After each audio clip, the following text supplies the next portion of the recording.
Whatever kind of classroom you may find yourself walking into, empowering educators is the spark, the anchor, and the perspective you need.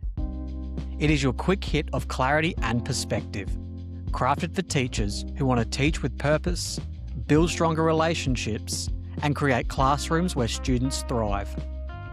Think of it as your daily dose of good practice in action. Practical, grounded, and designed to create spaces where students feel seen, safe, and ready to learn, while also allowing teachers to find their own authentic flow.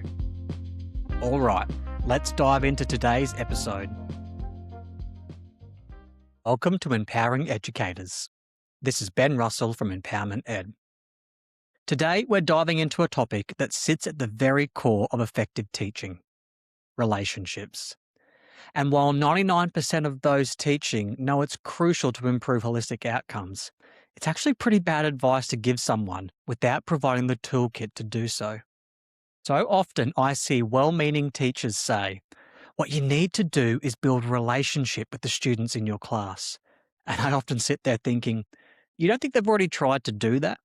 Rather than not having the attention, probably the deficit lies in the execution of the teacher-student relationship building by the teacher that's having that concern.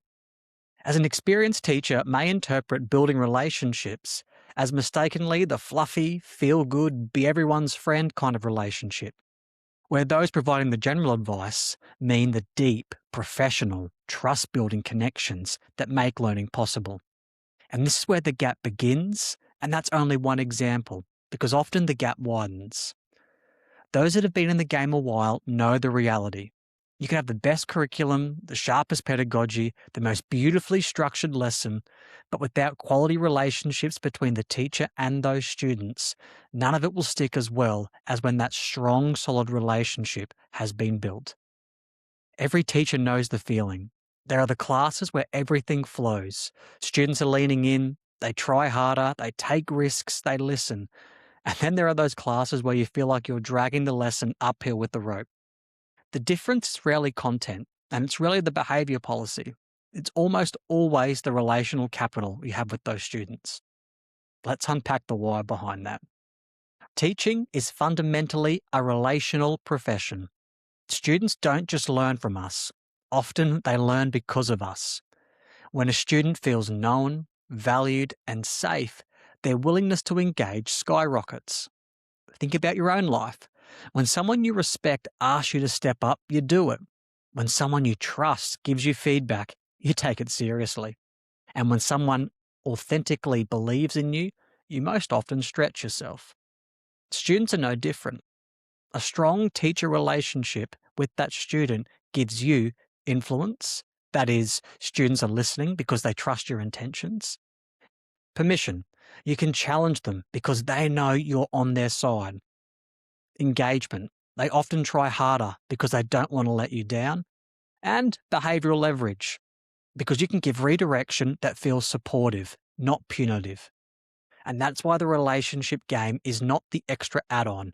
It's ultimately the engine that drives deep learning in the classroom. Secondly, relationships often reduce behaviour issues before they even begin. More often than not, most behaviour problems aren't really about defiance. They're often due to disconnection. When students feel misunderstood or unseen, embarrassed, unsafe, or they feel like the teacher is not in their corner because they don't care, their behaviour sometimes reflects it. But when the relationship is strong, students are more likely to self-correct or accept your redirection. They are more likely to stay engaged, take responsibility for their learning, and if mistakes occur, be willing to go in and repair them. A student who feels connected to you will work with you, not be the person that's going against you. Thirdly, strong relationships increase academic risk-taking because we know learning requires vulnerability. To ask a question, you risk looking confused. To share an idea, you risk being wrong. To attempt a challenge, you risk failing. Students only take those risks when the relationship feels safe. And yes, this includes peer culture, but the other important piece of the puzzle is you. If they have a strong relationship with you, they'll often feel safe and therefore give things a go. In a classroom, a strong relational climate lets your students implicitly know that it's okay to try, it's okay to get it wrong, and I'm here to help you when to get better. And that's when you see the real growth. Number 4, relationships build motivation, the intrinsic kind. As most of us know, there are two types of motivation: external motivation, through rewards, consequences, or grades, or internal motivation, pride, purpose, building connection. Relationships fuel that internal motivation. Because when a student is thinking, my teacher believes in me, or I don't want to disappoint them, they actually care about my progress, they will push themselves further. This is why relational pedagogy is so powerful. It taps into the human need of belonging. So, with that in mind, what do strong relationships actually look like? This is where teachers can sometimes get stuck. Relationships are not about being overly friendly or lowering your expectations to be liked. They're often built through small, consistent actions. Here are some of the big ones. It goes without saying, we should be knowing students' names quickly. It may be basic, but it's the foundational platform to begin. It allows us to greet students at the threshold and say goodbye at the end of the lesson. It's a small moment of connection before the lesson begins. Secondly, it's about noticing the small wins. And those wins are of efforts instead of celebrating the wins solely on outcomes. Examples might be, hey, I loved your effort yesterday in class, or I saw how you helped out your partner, thanks for doing that, or I appreciate how you were able to reset today. Number 3, being fair and predictable. Students trust what they can predict. Number 4, holding expectations high, but also with warmth. An example of that might be, because I believe in you, I'm not letting you off the hook with this one. Number 5, repairing ruptures. That can often be a quick check-in after a tough moment, which can go a long way to that relationships.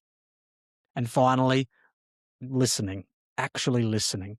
Sometimes the most powerful relational move is simply giving a student your full attention, even if it's just for 20 seconds. We then think about what damages relationships, and often we do this without actually realizing it.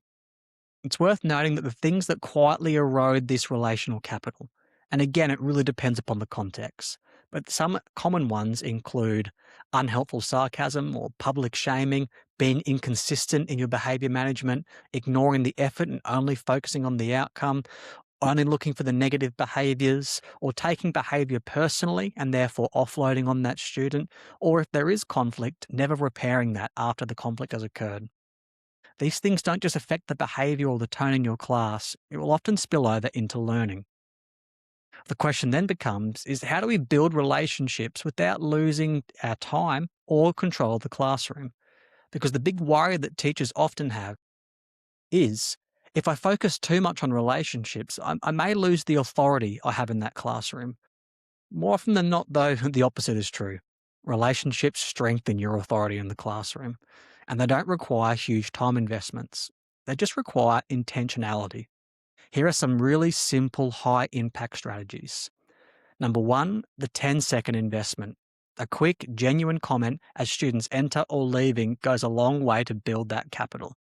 Number 2, I call the 2x5 strategy. That is, if I'm not getting on with the student so well, I'm a bit distant, I look for 2 minutes of conversation with that hard to reach student during the week. I try to find this often in the last 5 minutes of class, or if I catch them in the corridor. Number 3, we've touched on this already in previous episodes, but championing the good, noticing and naming positive behaviour either privately to them or publicly in the class. Number 4, authentic praise. Again, not the fake stuff or the general stuff, really genuinely at that student. Number 5, following through. Simple as it sounds, do what you say you'll do. Number 6, little micro moments of connection. Could just be a smile, a nod, or taking an interest in the student by asking how their game went on the weekend. All these little moments compound and build that relational capital. It's important to remember that relationships and high expectations go hand in hand. We are not lowering the bar, we're actually raising it because students know that you're going to help them reach it. And then they start thinking to themselves, this teacher cares a lot about me and therefore I want to give it my best.